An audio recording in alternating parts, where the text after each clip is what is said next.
మోటకొండూరు మండల కేంద్రంలో కాంగ్రెస్ అభ్యర్థి బీర్ల ఐలయ్య ఎన్నికల ప్రచారం నిర్వహించారు. ఈ కార్యక్రమంలో మహిళలు, గ్రామ ప్రజలు అధిక సంఖ్యలో పాల్గొన్నారు. ఆలేరు కాంగ్రెస్ అభ్యర్థి బీర్ల ఐలయ్య గెలుపు కోసం మాజీ మంత్రి మోత్కుపల్లి నరసింహులు ప్రచారం నిర్వహించారు. ఆలేరు నియోజకవర్గంలో తను ఎమ్మెల్యేగా ఉన్నప్పుడు చేసిన అభివృద్ధి తప్ప ఇప్పుడు కొత్తగా చేసిందేం లేదన్నారు. గొంగిడి సునీత ఎలాంటి అభివృద్ధి చేయలేదన్నారు.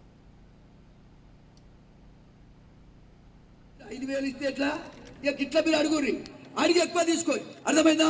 కాబట్టి ఇవాళ డబ్బులు ఎంత ఇస్తుందో తీసుకొని చెయ్యి గుర్తుకే ఓటేయాల్సిందిగా నేను విజ్ఞప్తి చేస్తున్నాను.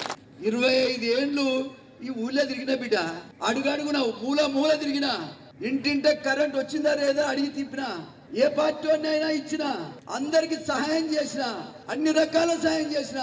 నా ఇంటికి వచ్చినాక పని కాలేదని ఎవడు చెప్పలేడు. తప్పకుండా రేపు 24వ తారీఖు నాడు కాంగ్రెస్ పార్టీ అధ్యక్షుడు రేవంత్ రెడ్డి గారు వస్తున్నారు గుట్టకు.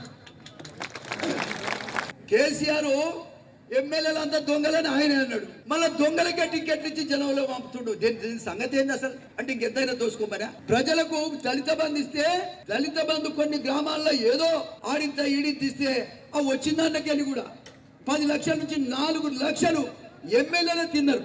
అసలు దళిత బంధు అనేది ఇవాళ కాంగ్రెస్ పార్టీ ముఖ్యంగా 10 కాదు 12 లక్షలు ఇస్తామని ప్రకటించింది.